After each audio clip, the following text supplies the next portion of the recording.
Assalamualaikum warahmatullahi wabarakatuh. Perkenalkan, nama saya Jadi Abdar dengan NIM 2300551.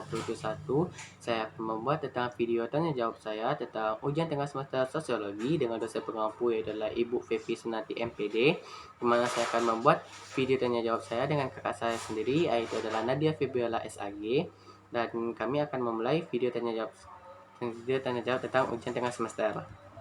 Jelaskan konsep dasar sosiologi. Konsep dasar sosiologi itu ada 10. Yang pertama itu ada struktur sosial, merupakan keseluruhan dari berbagai unsur pokok dunia yang berkaitan dengan nilai-nilai, norma, lembaga, dan lapisan sosial. Yang kedua ada sistem sosial, merupakan suatu struktur terorganisir terhadap suatu individu ataupun masyarakat dan kelompok terhadap suatu lingkungan yang lebih luas. Yang ketiga itu ada proses sosial, merupakan proses ini menunjukkan pada konsep terjadinya pengaruh timbal balik dalam masyarakat. Yang keempat tuh ada lembaga sosial, di mana adanya suatu peranata terhadap nilai dan norma yang terjadi pada satu individu atau masyarakat untuk mengetahui suatu kehendak sosial. Yang kelima ada organisasi sosial, merupakan suatu individu dapat mengoperasikan terhadap anggota-anggotanya untuk mencapai satu tujuan organisasi atau kelompok tersebut. Yang keenam ada perubahan sosial, di mana perubahan yang terjadi karena adanya peranata sosial terhadap suatu struktur dan lapisan sosial terhadap suatu di mana dapat berubah dalam kurun waktu kapan saja dan di mana saja. Yang ketujuh tuh adanya kultural, di mana merupakan suatu kebudayaan yang masuk dalam lingkungan masyarakat. Yang kedelapan ada individu. Individu itu merupakan satu individu dengan individu lainnya dalam satu lingkungan masyarakat. Yang kesembilan ada kelas sosial, merupakan pengelompokan terhadap suatu budaya atau terhadap suatu kekuasaan yang dimiliki oleh seseorang. Sebelah ada masyarakat, di mana adanya satu individu dengan individu lain yang berkaitan satu sama lain dalam lingkungan sosial tersebut. Jelaskan hubungannya dengan ilmu sosial lainnya seperti sejarah, antropologi, dan psikologi. Kalau yang sejarah tuh, dimana kayak ilmu sosiologi itu berkaitan karena kayak sosiologi terhadap sejarah tersebut, dia tuh kayak mengetahui suatu sejarah-sejarah yang terjadi pada masa lampau terhadap suatu sosiologi yang ada. Antropologi. Kalau antropologi masih satu kebudayaan, di mana kayak sosiologi itu akan mengetahui apa sih kebudayaan-kebudayaan yang ada di Indonesia tersebut. Dan psikologi. Kalau psikologi, di mana kayak psikologi itu harus mengetahui satu kehendak sosial atau satu sikap pada suatu individu. Mana keterkaitan sosiologi dengan ilmu-ilmu sosial ini berkontribusi pada pemahaman kita tentang masyarakat dan fenomena sosial. Yang pertama tuh ada keterkaitan dengan psikologi sosial, mana sosiologi dan psikologi sosial tuh berfokus pada suatu interaksi sosial dan pengaruh lingkungan sosial terhadap suatu perilaku individu. Dimana psikologi sosial itu kayak membantu menjelaskan bagaimana sih individu dapat berinteraksi dalam kelompok dan masyarakat. Yang kedua ada keterkaitan dengan ilmu politik, dimana kayak sosiologi dan ilmu politik itu kayak mempelajari suatu struktur dan proses politik dalam masyarakat. Mereka kayak membantu dalam memahami bagaimana sih kebijakan publik dibuat dan dipengaruhi dan dapat diimplementasikan dalam konteks sosial. Yang ketiga ada keterkaitan dengan ilmu ekonomi, di mana sosiologi dan ilmu ekonomi adalah disiplin yang memeriksa hubungan antara struktur sosial dan ekonomi. Ini membantu memahami ketidaksetaraan ekonomi, institusi peran sosial dalam ekonomi, dan dampak sosial dari kebijakan ekonomi. Yang keempat ada keterkaitan dengan sejarah sosial, di mana kajian sejarah sosial melibatkan pemahaman tentang perubahan sosial, di mana keterkaitan antara sosiologi dan ilmu-ilmu sosial lainnya kayak memungkinkan kita untuk memperoleh kayak bagaimana sih pemahaman yang lebih lengkap tentang masyarakat dan fenomena sosial ini dapat membantu merancang solusi untuk masalah sosial, memahami perubahan sosial, dan mempromosikan kesejahteraan masyarakat. Dengan pendekatan multidisiplin, kita dapat memahami berbagai aspek kehidupan manusia dalam suatu masyarakat.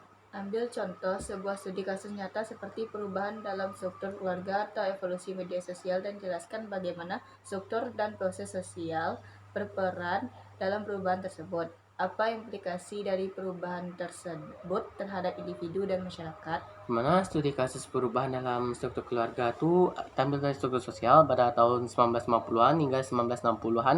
Banyak negara di seluruh dunia memiliki struktur keluarga yang umumnya dari keluarga inti, yaitu adanya ayah, ibu, dan anak tinggal bersama dalam rumah yang sama. Ini menciptakan struktur keluarga yang relatif kaku. Ada proses sosial, di mana seiring berjalannya waktu, proses sosial itu seperti urbanisasi, perubahan peran gender, dan perubahan nilai-nilai sosial mulai mempengaruhi struktur keluarga. Perubahan peran gender di mana perempuan semakin terlibat dalam tenaga kerja dan memiliki pilihan yang lebih besar dalam hal karir telah mengubah dinamika keluarga. Urbanisasi dan mobilitas sosial juga menyebabkan terpisahnya keluarga karena jarak fisik, di mana nilai-nilai sosial yang berkembang telah mengakui beragam untuk berkeluarga dan hubungan yang sah. Ada implikasi di mana perubahan ini berdampak pada signifikasi terhadap satu individu dan masyarakat. Individu sekarang memiliki lebih banyak pilihan dalam berbagai hal karena ingin membentuk keluarga mereka, termasuk keluarga inti, keluarga campuran, dan keluarga sabar, atau bahkan menikah. Sama sekali ini mempengaruhi cara individu merasakan kebebasan dalam tanggung jawab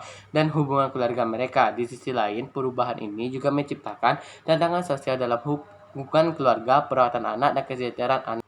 Masyarakat. Perubahan dalam struktur keluarga juga berdampak pada masyarakat secara lebih luas. Pemerintah dan lembaga sosial harus menyesuaikan kebijakan mereka untuk mengakomodasi beragam jenis keluarga. Perubahan ini juga dapat berdampak pada konsumsi seperti kayak perumahan, pendidikan, dan layanan kesehatan. Masyarakat itu juga perlu menyesuaikan pandangan mereka tentang apa yang dianggap normal dalam hal keluarga dan peran gender.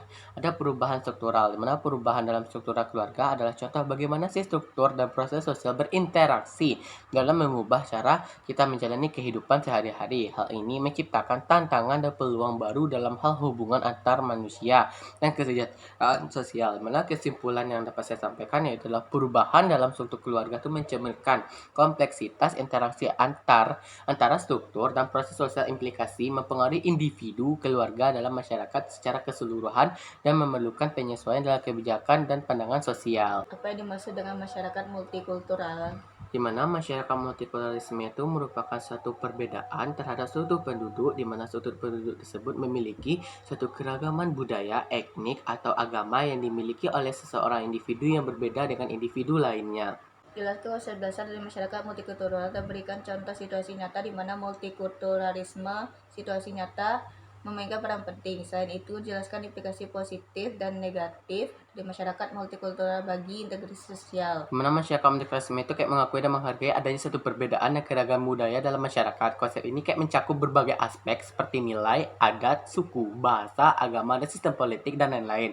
Contohnya kayak Indonesia adalah salah satu contoh negara yang memiliki masyarakat multikultural yang kaya akan keragaman budaya. Di Indonesia, unsur multikulturalisme itu terdiri dari keragaman suku, bangsa, ras, agama, ideologis, politik, tata krama, dan lain-lain.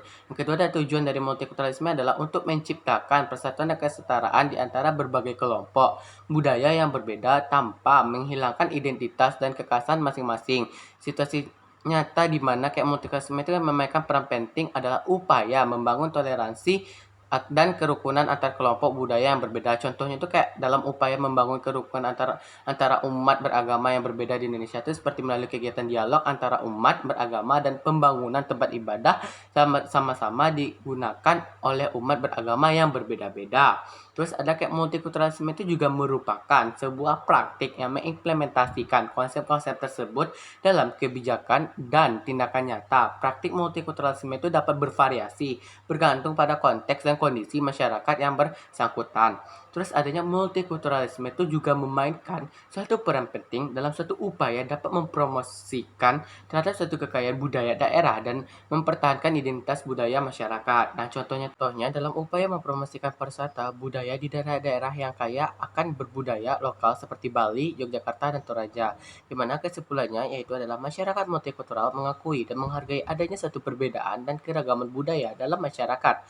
Multikulturalisme itu memainkan suatu peran penting dalam upaya membangun toleransi dan kerukunan antar kelompok budaya yang berbeda, memajukan kekayaan budaya daerah, dan mempertahankan identitas budaya masyarakat. Oleh karena itu, penting bagi individu dan masyarakat untuk memahami konsep dasar multikulturalisme dan memanfaatkannya secara bijak untuk memperkuat persatuan dan kesetaraan di antara berbagai kelompok budaya yang berbeda. Di mana ada implikasi positif masyarakat pada multikulturalisme bagi integrasi sosial itu pertama adanya kekayaan budaya, di mana keragaman budaya dan tradisi kayak membawa kekayaan budaya ke dalam masyarakat. Ini dapat mensejahterakan kehidupan semua warga dengan memungkinkan pertukaran pengalaman, seni, dan kuliner yang beragam. Yang kedua adalah pemahaman yang lebih baik, di mana masyarakat multikultural dapat menciptakan pemahaman yang lebih baik tentang budaya, agama, dan tradisi orang lain. Hal ini dapat mengurangi prasangka dan stereotip terhadap membuka suatu pikiran dan meningkatkan toleransi. Ada implikasi negatif masyarakat multikulturalisme bagi interaksi sosial, di mana ada konflik kultural, di mana keberagaman budaya juga dapat menimbulkan suatu konflik budaya, ketidaksepakatan tentang nilai-nilai kepercayaan atau praktik budaya tentang atau tertentu dapat mengakibatkan ketegangan dan konflik. Yang kedua ada segregasi, di mana dalam beberapa kasus masyarakat multikultural mungkin mengalami segregasi di mana kelompok-kelompok tertentu hidup terpisah dan tidak berinteraksi secara signifikan satu sama lain. Hal ini dapat menghambat integrasi sosial. Yang ketiga itu ada prasangka dan diskriminasi, di mana beberapa individu atau kelompok dalam masyarakat multikultural mungkin memiliki prasangka dan berperilaku diskriminatif terhadap kelompok-kelompok lain. Hal ini dapat merusak integrasi sosial dan memicu ketidakadilan. Pentingnya untuk mengelola tatanan ini dan mempromosikan integrasi sosial yang positif dalam masyarakat multikultural. Hal ini memerlukan pendidikan, kesadaran, dan kebijakan yang mendukung toleransi dan penghormatan terhadap suatu perbedaan. Jelaskan ciri-ciri utama lembaga-lembaga sosial dan masyarakat. Yang pertama itu adalah lembaga kemasyarakatan, di mana adalah satu organisasi pada pola-pola pemikiran, dan di mana ada pola-pola pemikiran yang terwujud dari melalui aktivitas-aktivitas masyarakat dan hasil. Yang kedua adalah lembaga masyarakat yang mempunyai satu tujuan atau beberapa tujuan tertentu. Yang ketiga itu adalah lembaga kemasyarakatan yang mempunyai alat-alat perlengkapan yang dipergunakan untuk mencapai satu tujuan lembaga bersangkutan seperti bangunan, peralatan, mesin, dan sebagainya lainnya. Yang keempat adalah lambang-lambang biasanya juga merupakan ciri khas lembaga kemasyarakatan. Bagaimana lembaga-lembaga ini mempengaruhi distribusi kekuasaan dan wewenang dalam masyarakat? Yang pertama itu ada pemerintah dan sistem politik, di mana lembaga pemerintah dan sistem politik memiliki peran utama. Stratifikasi sosial. Stratifikasi sosial adalah pengulangan masyarakat ke dalam kelas-kelas yang disusun bertingkat berdasarkan perbedaan status sosial terhadap kekayaan, ekonomi, pekerjaan, kekuasaan, dan lain-lain. Bagaimana faktor-faktor seperti kelas sosial, ras, dan gender dapat mempengaruhi posisi individu dan masyarakat? Di mana ada faktor-faktor seperti kayak kelas sosial, ras, dan gender dapat mempengaruhi posisi individu dalam suatu masyarakat. Yang pertama ada kelas sosial, merupakan pengelompokan masyarakat berdasarkan status sosial dan kekayaan.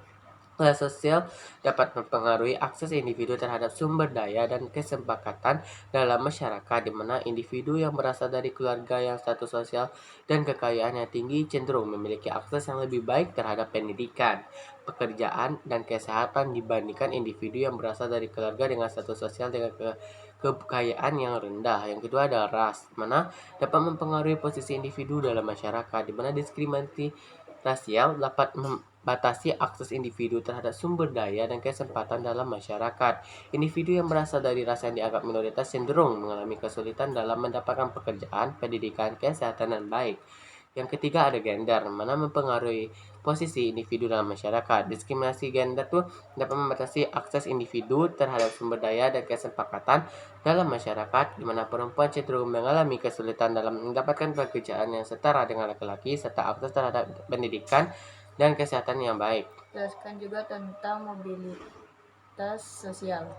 Di mana mobilitas sosial adalah kemampuan individu untuk mengubah posisi dalam sistem stratifikasi sosial. Di mana mobilitas sosial dapat terjadi dari atas ke bawah dalam lingkungan sosial ekonomi atau mengubah status sosial seseorang dalam masyarakat. Apakah masyarakat memberikan kesempatan bagi mobilitas sosial? Di mana kayak masyarakat itu pastikan memiliki suatu kesempatan, di mana kayak ada faktor-faktornya, yaitu pertama itu ada status sosial. Kayak individu dengan status sosial yang tinggi cenderung memiliki akses yang lebih baik terhadap sumber daya dan kesempatan dalam masyarakat, sehingga mobilitas sosial ke atas cenderung lebih mudah bagi mereka. Yang kedua ada pendidikan, merupakan meningkatkan kemampuan individu untuk memperoleh suatu pekerjaan yang lebih baik dan akses terhadap sumber daya dalam masyarakat, sehingga mobilitas sosial ke atas lebih cenderung lebih mudah bagi mereka yang memiliki pendidikan yang lebih tinggi. Yang ketiga ada kekuasaan, merupakan dapat mempengaruhi akses individu terhadap sumber daya dan kesempatan dalam masyarakat, sehingga mobilitas sosial ke atas lebih cenderung lebih mudah bagi mereka yang memiliki kekuasaan. Berikan contoh dari perubahan status sosial melalui mobilitas sosial. Contoh perubahannya tersebut yaitu adalah kayak seorang petani yang berhasil memperoleh pendidikan yang lebih tinggi dan menjadi seorang dokter. Dalam hal ini, petani tersebut mengalami mobilitas sosial dari atas, dari kelas sosial yang rendah, di mana kelas sosial yang lebih tinggi.